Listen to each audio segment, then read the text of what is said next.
D'une pierre trois coups. C'est ce que le maire d'Arennes a voulu faire lors de la visite du sous-préfet dans sa commune.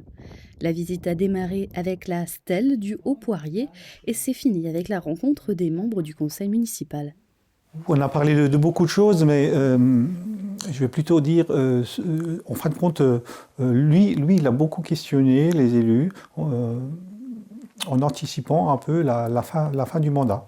Donc à savoir comment allait se passer la fin du mandat, est-ce qu'on était prêt à repartir ou pas, est-ce qu'on est prêt à soutenir une prochaine équipe, etc.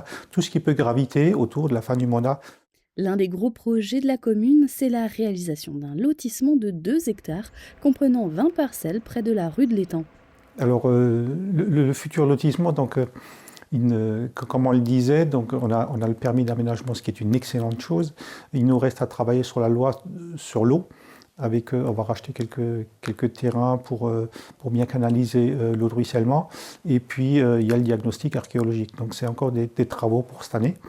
Le projet de lotissement va coûter plusieurs centaines de milliers d'euros et sera financé par un emprunt et certainement des subventions. Mais c'est un coût important, mais c'est un coût qui va générer après des ventes de terrain et qui devrait s'annuler à la fin du lotissement. Donc, on investit, on vend les terrains pour arriver à un stade nul au bout de quelques années. La rénovation de l'éclairage public a été inaugurée avec le dévoilement d'une plaque. Magnifique. Bravo. Normalement, on applaudit à ce moment-là.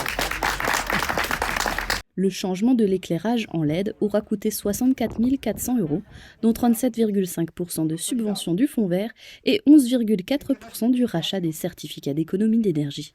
La nouvelle maison d'assistante maternelle a également été inaugurée puis visitée.